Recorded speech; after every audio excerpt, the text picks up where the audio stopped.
on Biography. Now I want to show you the silly things that this man Burns thinks of.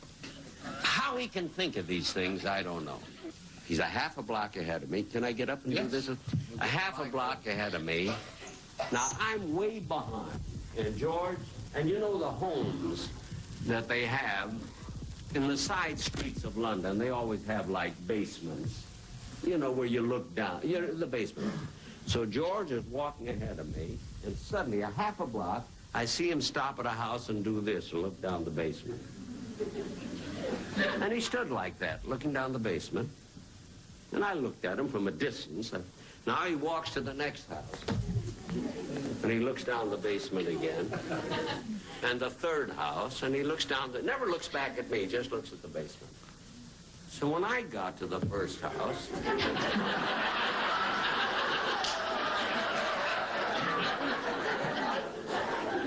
I looked down the basement.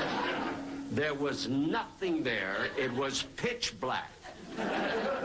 So I looked down the basement of the next house, and there was nothing. Then I realized he knew that if I saw him looking in the basement, I would look in the basement.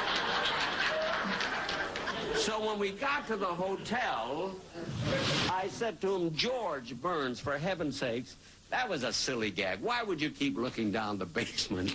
And he said, because I'm only going to be in England a short time. I don't want to miss anything.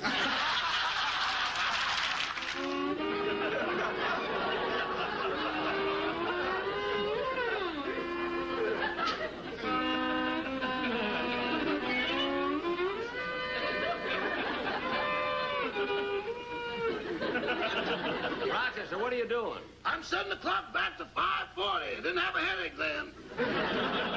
Listen, will you cut that out? While Benny played up his lack of virtuosity for laughs, as the years passed, he regretted the lessons he had missed as a child. The sad part of my life has only been to see my father did live to see me become somebody in radio.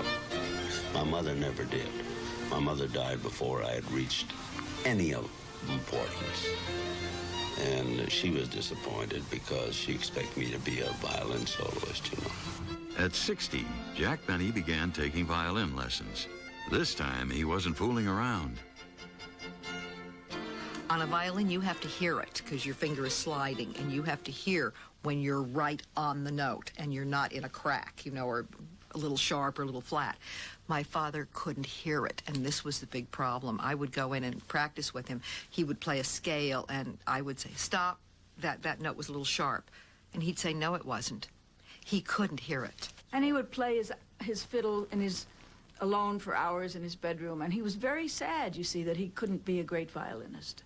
That he was seriously heartbroken about that, or disappointed in himself. But more than 100 symphonies worldwide would not be disappointed in Jack Benny. Never charging a fee, he raised more than $6 million for charities, including a fundraiser in his honor that helped to save Carnegie Hall.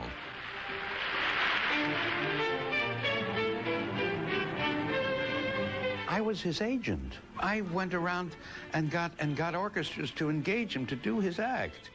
And, you know, and he'd call me and say, you know, this orchestra's been asking, and that orchestra. I said, let me tell you which one to do and where and how. Then I would call the orchestra, I'd help arrange the thing, you know. I had fun doing that. And every time it was a great success. He made more money for more orchestras than I think any really regular classical artist. In 1959, Jack returned to his hometown of Waukegan for a groundbreaking. I remember when he got the news. It was a phone call. We were sitting at dinner. He was practically in tears. I mean, I think it was the proudest moment of his life that a school had been named for him. I don't think anything could have made him that happy. When the personnel who worked there, when they answer the phone, hello, Jack Benny. Which means, Jack Benny, hi, you know, and I'm standing, I listen to it, you know. In 1965, having appeared on radio and then television each week for 33 years, Jack Benny said enough was enough. In one of his last episodes, he tried to wrangle free passes from the owner of an amusement park. Wait a minute, Jack. I I seem to recall that when Disneyland first opened, I gave you a 14-karat solid gold pass, lifetime pass to Disneyland. Yes, you did give me a solid gold pass. Well, where is that? Here, I had a Well into his 70s, Jack Benny played Las Vegas, made television specials, and performed with symphonies. Then he was told he had diabetes.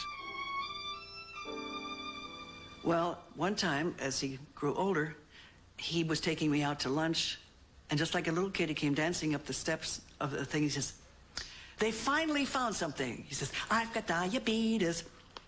Which is about as silly as you can get, right? A grown-up man. So I laughed. I don't know why I laughed. That's not a very pleasant thing to laugh about, but he was so funny. Every half-century, Jack Benny did something nice for his best friend. The first time, he told George to give Gracie the punchlines, and a husband and wife became stars. 50 years later, because of him, his best friend would become a big star again. This time, all by himself. Did you know you can watch Biography 24 hours a day? Call and ask for the new Biography channel. Continues on Biography. Shane Alexander used to be with Life magazine, and now she's with... Editor of McCall's. Yes, editor of McCall's, and honest, the things that she writes, and the things that she says, and the clever way that she does them, you know, and really knows me, really knows all about me, because she's followed my career as long as anybody could, you know. I remember the time very well because so many people called the next day and said, "Why aren't you doing it? Are you crazy?" I mean, I could sit there and interview him, or you could, and we would never get any place. That's why I couldn't write the book about him. It was in the absences. It was in the inexpressible part. I struggle for words. I haven't found them yet. Sorry. Now you take Frank Sinatra, Right. who has had an exciting life. He's been way, way up. Then he had problems. Then he went way, way up. Today he's the king. The king of show business is Frank Sinatra. You know, one of the kings. Frank, Bob Hope, you know, a couple. But you've got to have troubles. A great book by Joey Lewis, who was cut up by gangsters. No gangster ever cut me up.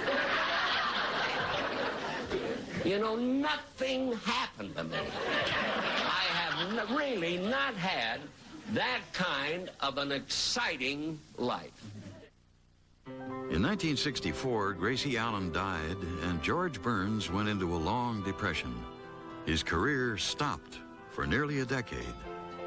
I was Jack's producer and manager, and Jack was after me to take George on, and I was busy, and I said no. And finally, Jack said, "Look, I'm going to do Sunshine Boys. That'll take me 3 months. And then I want to do concerts. You don't have to come with me. You just set the concerts up, and I'll do that." And he said, "So you'll have time for George." So I made a deal to manage George. And during this time, Jack had these terrible stomach cramps. And the doctors examined him and worked on him, and they couldn't find any reason for it. And we decided it was nervousness. And he was nervous about doing the Sunshine Boy picture. And that caused these stomach cramps. On August 9th, 1974, George Burns became the oldest person to have successful triple bypass surgery. 2 months later, he filled in for his sick friend Jack at the Fontainebleau Hotel. Jack didn't know he had pancreatic cancer, but he knew that he wasn't up to making a film. He recommended George. He called the director, Herbert Ross, and said, "Please try test my friend George Burns," which nobody had ever thought of doing because nobody even thought of Burns. They had tested Red Skelton, they had tested Milton Berle, but nobody thought of George Burns. I called the hospital when he was in the last 2 weeks of his life. I said, "You know, Jack, life is very short." I said, "We haven't seen each other in a long, long time." He said, "I know, Dollface." He said, "I want to correct that as soon as I can keep something down." He said, "I can't keep anything down on my stomach." He said, "As soon as I'm able to do that," he said, "you and I are going to lunch." And that was our last conversation. 2 days before Christmas in 1974, Jack Benny slipped into a coma at his home. The following day, the word by now had trickled out. You know, one phone call leads to another, and by 3 o'clock in the afternoon, there must have been 200 people at our house. I mean, we had to send out for food and parking attendants, and, you know, it became like this enormous party. And people came and left. It was like a big open house. And it was an amazing day. It was a really amazing day because everybody was reminiscing and telling funny stories. And it was really a very joyous day. I mean, everybody was kind of celebrating this life. I was there when, I think, let's say it's the fourth day of those gatherings. Joni came out of Jack's room and said, ladies and gentlemen, Jack has gone. Well, you've heard of hushes, you know, that something had put a hush on. That was absolutely the longest hush I've ever heard, because you knew he was very sick. It wasn't going to be any surprise. It didn't happen in an automobile accident. He'd been sick and getting weaker. But when you finally heard he's gone, as the end of a major contributor to one's happiness, it was almost impossible to say anything like, not even, oh my God, or isn't that awful, or bless him. It was just silence. Let me tell you what's difficult, David, about writing an autobiography. The nice, wonderful things that have happened in my life that I would like people to know about, I can't say those things about myself. Oftentimes people talk about going to Europe and you've got Paris. Then you draw a line, then you see the rest of the countries, because Paris is so beautiful. There's Jack Benny, and then you draw a line, and then the rest of the fellas. I think there isn't anyone who wouldn't feel that Jack was alone. There was never anyone like him before. There has never been anyone like him since. And thank God that we knew him. In Jack's entire 42-year career on radio and television, he had a grand total, get this, a grand total of 12 writers.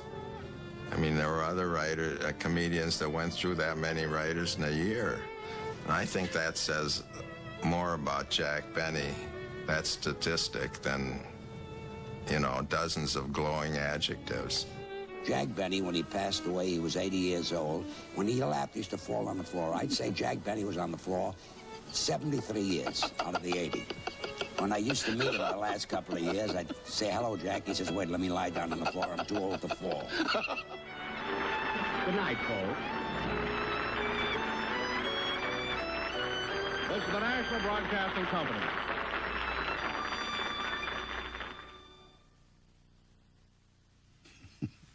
It's been almost 25 years since Jack Benny died, and while nostalgia buffs can get their fill through recordings of his old radio and television shows or reruns of his films on classic movie channels, Jack Benny's influence on the comedy world lives on. More than a few of today's comic actors have cited him as a major influence, including Frasier's Kelsey Grammer, who hosted a TV tribute to Benny a few years back. Jack was even digitally inserted into an episode of Cosby last year. He began his own TV series in 1950 with the line, "I'd give $1 million to know how I look." Half a century later, Jack Benny and the work he left behind still look like $1 million. Tomorrow night on A&E, join us for a special presentation, an in-depth look at the rather secret world of motorcycle gangs, the wild ride of